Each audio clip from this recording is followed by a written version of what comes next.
about the women? I haven't interviewed the woman. The woman's not available to me. She's presumably a grand jury witness, and we would not, we cannot try to interview a grand jury witness.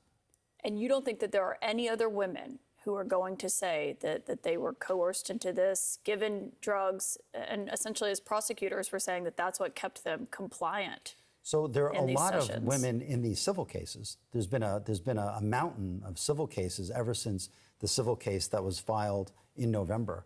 I don't see them as victims in the indictment. That's my point. And so when you talk about that video of Cassie Ventura, that was his then girlfriend, in the video, I mean, just when you saw that, you said it's a bad video. It's pretty difficult to watch. It is. No question. So let me tell you what happened. Will that be used as evidence in court, do you think? 100%. 100%. So what I said in court today, and I'll say it again here, is the two of them were in a hotel. It was just the two of them in a hotel room.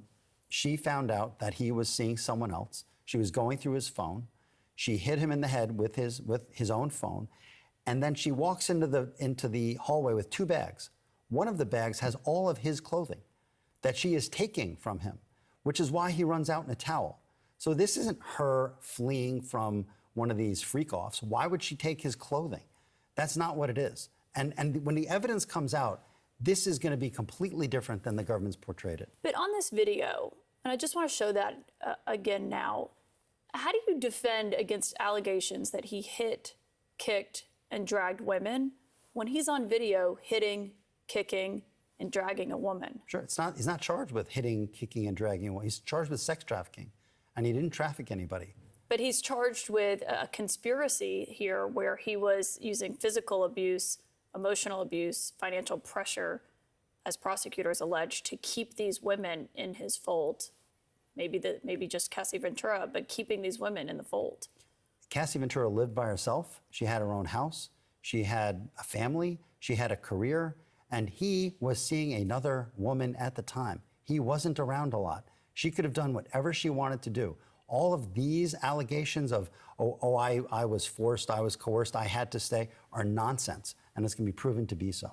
That video, in the indictment, it alleges that your client paid hotel staff $50,000 to make it disappear from the hotel surveillance system. Did he pay off the hotel staff? Not that I know of. I know that's an allegation. I don't know that is true. What I was concerned about when I heard about this allegation is whether there was an allegation that there was some sort of law enforcement investigation pending, because then that would be a crime. But there was none, and so this is not a crime. You said you're portraying this as adults who were at these events that wanted to be, I shouldn't even call them events, that's not certainly how anyone else would label it, but that they wanted to be there. But they also allege that they were recorded and essentially used as blackmail. Is that not true? That's not true. That's not true. How can you prove that when they have electronic evidence that, as they argue, over 90 cell phones, laptops, iCloud storage accounts, 30 electronic and storage devices, hard drives, thumb drives? Yeah. You're not worried about that? No, because if they had it, they would have put it in the indictment. And it's not in the indictment. When it comes to your client's credibility, I think people will look at what he said last fall. And it's not just his attorneys. I mean, he pays those attorneys. They're speaking on his behalf. They're the ones calling her claims baseless and ridiculous. And when you read the indictment today, they line up with what she alleged in that lawsuit last fall. If the claim is that he had unwanted sex with her, that claim is baseless. And it will be proven to be baseless when we have a trial. But the claim is obviously the conspiracy, the racketeering. It's much larger than just that, obviously, as you know. It is, but the government wants it to be. But count two, which is the sex trafficking count, relates to one person and one person alone. All of this talk of dozens of victims and 50 witnesses, if they had that, if they really had it, it would be in the indictment. It's not in the indictment. So then why was he reaching out to so many of these people after it was clear this investigation was picking up steam?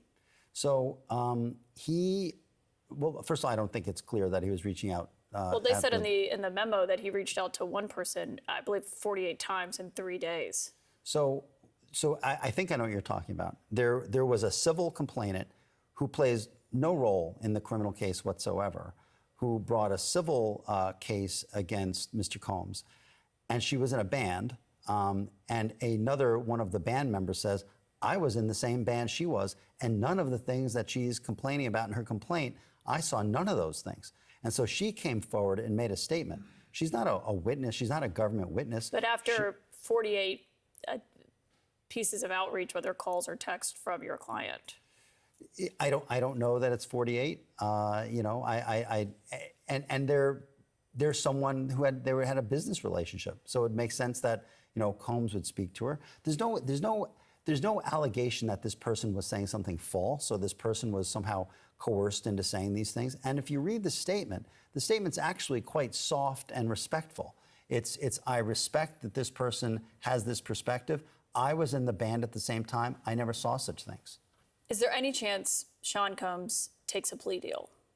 I don't see it happening. I do not see it happening. He's innocent. I believe he's innocent. I believe he's innocent of the charges. And he is going to go to trial, and I believe he's going to win.